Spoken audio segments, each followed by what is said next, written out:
AI tools on real estate sites like Zillow, Redfin, Realtor.com, and many others can price your home instantly. But can they price your home correctly? Ask any experienced realtor how they feel about AI-powered instant valuations, and they'll tell you they drive us crazy because they're often way too high and they set unrealistic expectations for homeowners. But in some cases, AI-powered instant valuations can also be too low. I had this happen recently when a repeat client called me and invited me to come over to see their home for the purpose of giving them a comparative market analysis. The minute I got to the home, I discovered that they had spent almost $350,000 in improvements since they bought the home just a few years earlier. None of those popular real estate websites have any way of knowing that, so we priced the house considerably higher when we put it on the market. It sold quickly, and we set a new record for a high sale price on that street, and our clients were thrilled. Okay, so since AI-powered valuations can be high or low, let's talk about what AI does well.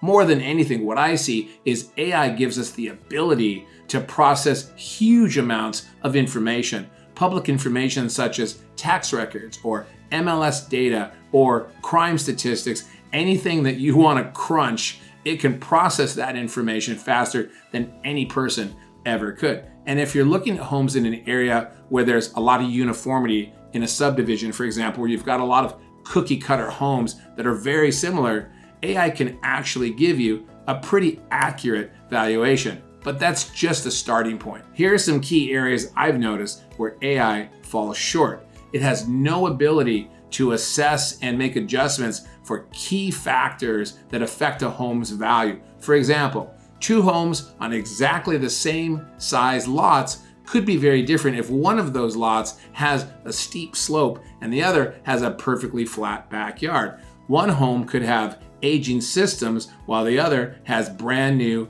HVAC and other systems that have been installed. AI can't adjust for that. There can be key differences in floor plans. There can be important differences in location. Two homes that look identical, might have been built at the same time, could be in very different locations. One could be next to a busy street. A neighborhood street with a double yellow line, for example, is always going to detract from a home's value, in my experience, with real buyers, than another home that's on a cul-de-sac. And it goes on and on. These are the types of considerations that a seasoned realtor and even professional bank appraisers always take into consideration. Another thing AI struggles with is reconciling mismatched sales data that you find in many areas where within a fairly small area, you can get lots of different home types. For example, you can have one area that's all older homes, and not too far away, there can be another development of multi-million-dollar luxury homes. And not too far away from there, there can be homes that are on more rural settings, sometimes with things like equestrian facilities or just huge lots and major differences in age and quality of construction. It's very hard to reconcile all of that data and make simple, accurate valuations when you're just trying to generalize everything. Another weakness I see with AI-powered instant valuations is those valuations are always going to be based on historical data. It's always looking backwards at previously recorded sales, while realtors who are out there in the trenches, we have a pulse on what's going on, often street by street, neighborhood by neighborhood, city by city. We are the first ones to report on the changing market and make adjustments accordingly. AI can't do that. If you don't believe me, check this out. In a large survey that was done with realtors in 2025, 87% said that AI-powered instant valuations were often too high or too low. The biggest danger I see with AI-powered valuations is they often lead sellers to overprice their homes when they come onto the market. In the current market, you absolutely can't afford to do that. What happens is an overpriced home sits on the market and goes stale, and eventually the sellers are forced to make a price reduction.